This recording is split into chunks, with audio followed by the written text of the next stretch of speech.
ព្រះគម្ពីរម៉ាថាយជំពូក7ខ24ដល់27ដូច្នេះអស់អ្នកណាដែលឮពាក្យរបស់ខ្ញុំទាំងនេះហើយប្រព្រឹត្តតាមខ្ញុំនឹងធៀបអ្នកនោះដូចជាមនុស្សប៉ិនប្រយ័ត្នដែលសង់ផ្ទះខ្លួននៅលើថ្មរួចភ្លៀងធ្លាក់មកទឹកក៏ជន់ឡើងហើយខ្យល់បក់ប៉ះនឹងផ្ទះនោះតែមិនបានរលំទេពីព្រោះបានសង់នៅលើថ្មឯអស់អ្នកណាដែលឮពាក្យរបស់ខ្ញុំទាំងនេះតែមិនប្រព្រឹត្តតាមអ្នកនោះត្រូវប្រៀបដូចជាមនុស្សល្ងង់ដែលសង់ផ្ទះខ្លួននៅលើខ្សាច់វិញ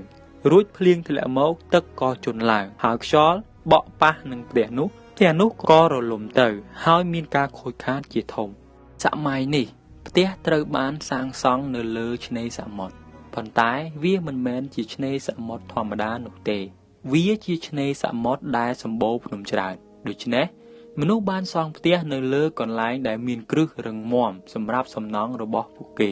ពីព្រោះប្រសិនបើគ្រឹះខាងក្រោមមិនរឹងមាំទេនោះផ្ទះនឹងដួលរលំទាំងស្រុងមិនត្រឹមតែប៉ុណ្ណោះនៅក្នុងរដូវក្តៅអ្នកមិនអាចសម្គាល់អ្វីជាថ្មនិងអ្វីជាខ្សាច់បានទេពីព្រោះពេលអ្នកសាកល្បងភាពរឹងមាំរបស់វាគឺវារឹងមាំខ្លាំងណាស់ហេតុនេះហើយវាពិបាកសម្រេចចិត្តថាត្រូវសាងសង់នៅកន្លែងណានោះមានន័យថាខ្ញុំត្រូវវាយដីដើម្បីឲ្យឃើញថាតើភាពណែននោះរឹងមាំឬមិនមែនប៉ុន្តែអ្វីដែលខ្ញុំមិនដឹងនោះគឺដីដែលខ្ញុំកំពុងវាយនោះជាថ្មឬជាខ្សាច់រឹងនិងស្ងួត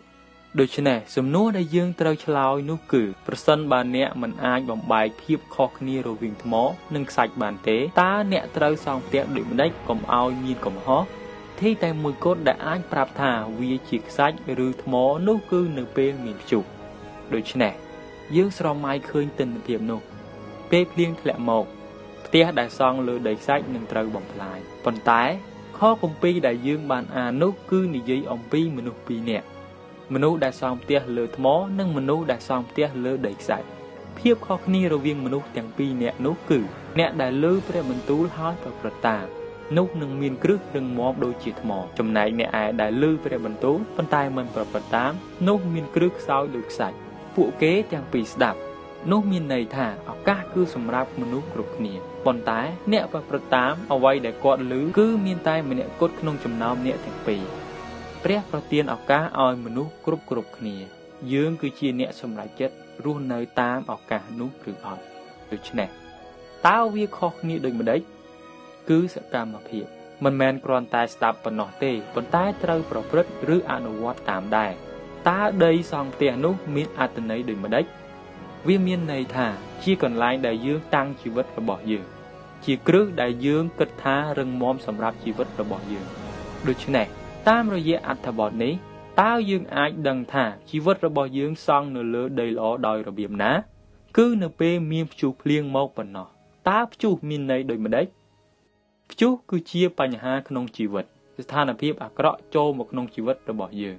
មនុស្សភាគច្រើនចាក់គ្រឹះរបស់ពួកគេលើការងារនិងទ្រព្យសម្បត្តិប៉ុន្តែពេលការងារនោះបាត់បង់ជីវិតរបស់ពួកគេត្រូវបំផ្លាញគ្រួសារសុខភាពយុវវ័យនិងទ្រព្យសម្បត្តិគឺជារបស់ល្អប៉ុន្តែរបស់ទាំងនេះមិនអាចជាគ្រឹះសម្រាប់ជីវិតទាំងមូលរបស់អ្នកបានទេ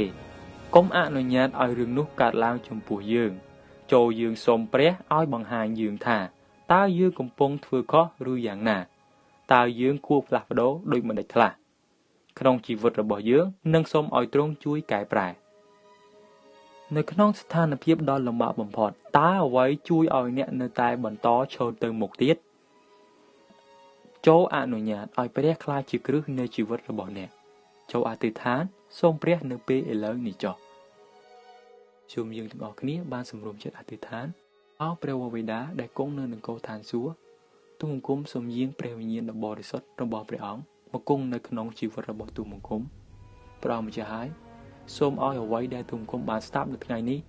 ឲ្យទូលបង្គំបានប្រព្រឹត្តហើយនឹងអនុវត្តជាប្រចាំថ្ងៃផងដែរសូមឲ្យទូលបង្គំគ្នាបានស្ដាប់